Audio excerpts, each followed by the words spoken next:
Welcome to the Right Club Podcast, where the focus is on helping you, the real estate investor, advance to the next level. And now let's join this week's hosts and share ways for you to customize your life. I love this question because I'm going to give you a very opposite opinion to most other people. So having done both, I can tell you that doing a larger deal is safer than doing a small deal. And let me tell you why. If somebody is just starting to dip their toe in and they're like, oh, well, 50 units sounds really big. I would rather just get a fourplex or a sixplex.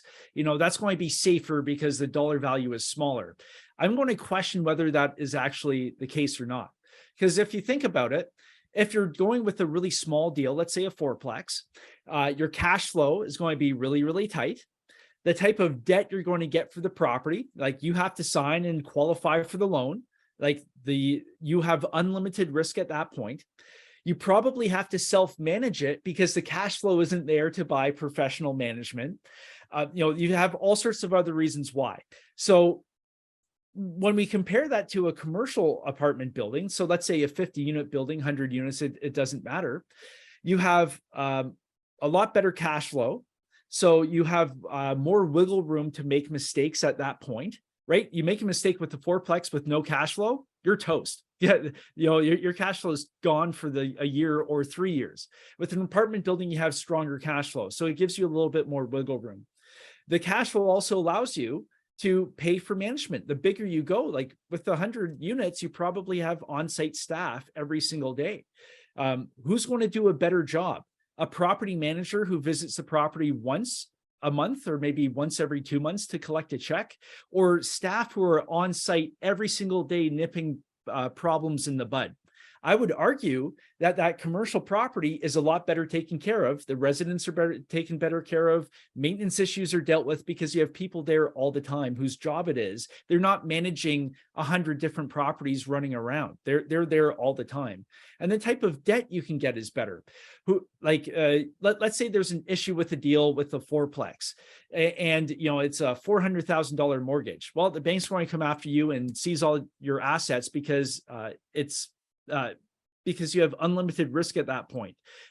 With a commercial apartment building, there's something called non-recourse debt, which means the bank can't come after your personal assets. They don't have recourse. They will seize the asset. So that takes off some risk exposure from the actual investor. Plus, we have different ways of investing in larger apartment buildings. Most people with a fourplex or a duplex, they'll partner with somebody, they'll do the deal on their own. Don't get me wrong, like partnerships are great, but there's a misconception out there that, hey, if I'm just providing the money and somebody's swinging a hammer, that's passive investing.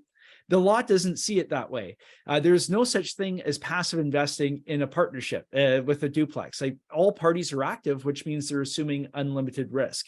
With the commercial apartment building, the bigger you go, you can take advantage of different structures like syndication, which allows for true passive investing. A fund can acquire that.